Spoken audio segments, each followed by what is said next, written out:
Pamela Dinimeri 29 Magarire Amajyepfo n'irushanwa rya Nyampinga w'u Rwanda 2019. Murakoze. Uze nawe bari mu buryo bwawe bituma agapapuro tubwire nimero ndetse n'ibumoso.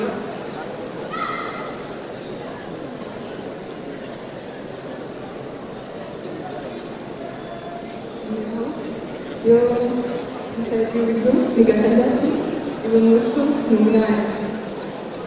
Babiri ari kubaza hamwe na Johnny.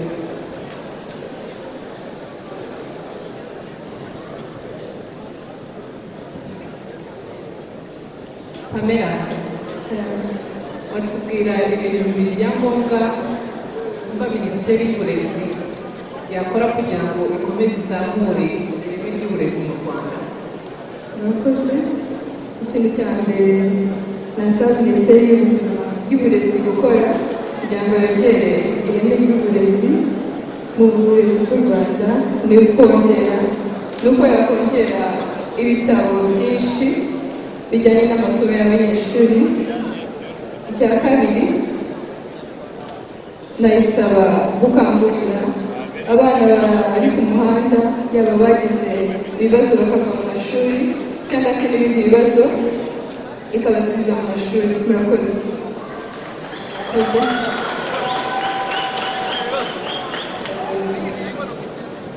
Pamela, please, question 8 is, tell us which sector you think Rwanda needs to focus on in order to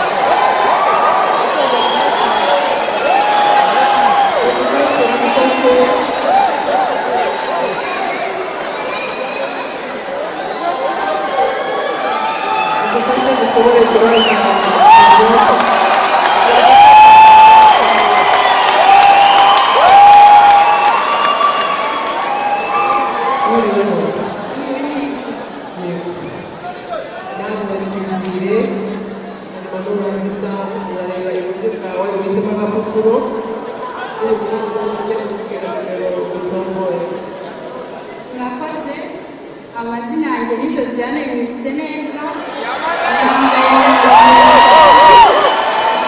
intara y'Uburengerazuba muri iri rushanwa rya Nyampinga w'u Rwanda 2019.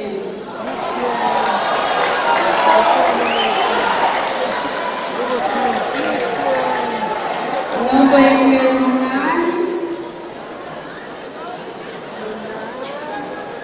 nomboye nimero 1.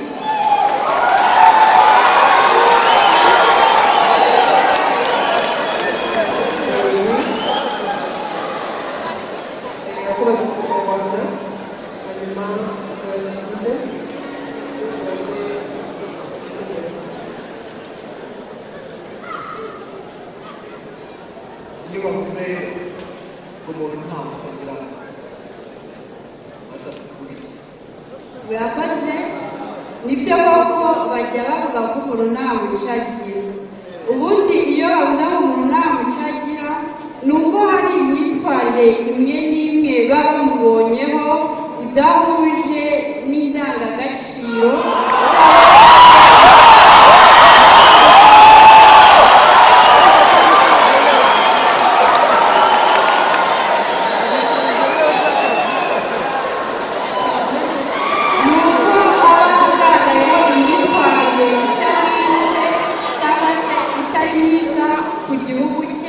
ndetse na sosiyete nyarwanda muri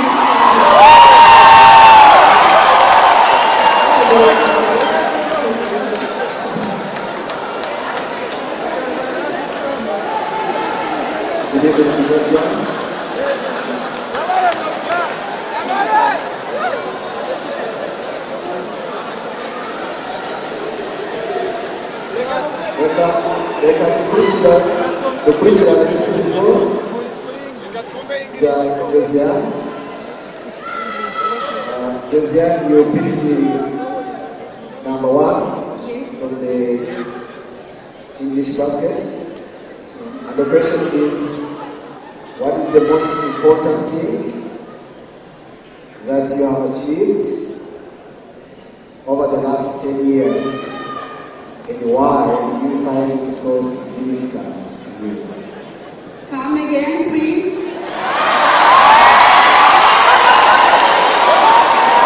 Okay, sure.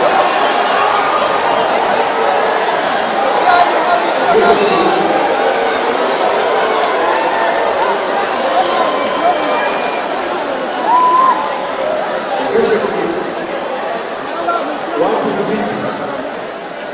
One most important thing that you have achieved in the last 10 years. One most important thing that you have achieved over the last 10 years, and why do you think it is significant?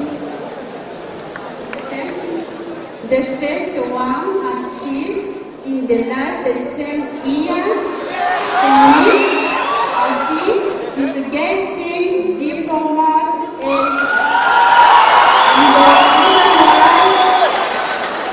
the reason of I'm here is that.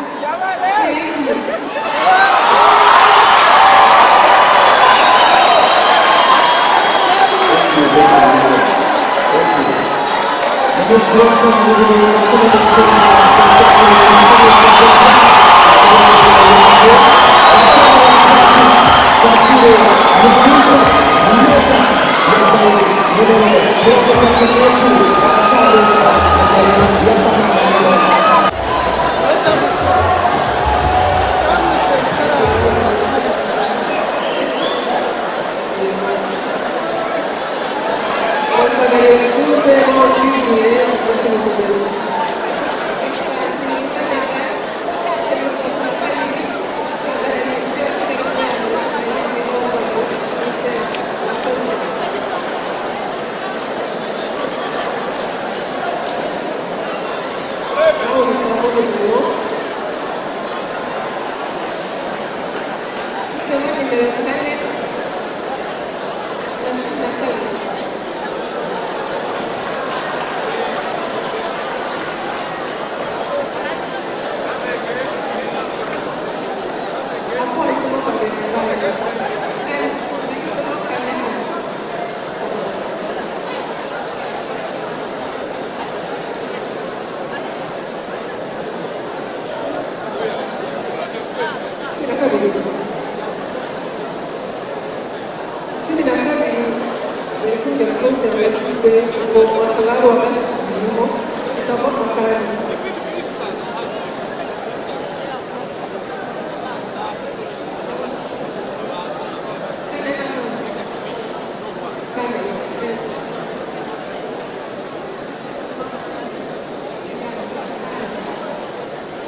Karabutubwira kuri tariki ya mbere Gashyantare kwizihiza umunsi w'intwari watubwira icyo wumva bimariye abanyarwanda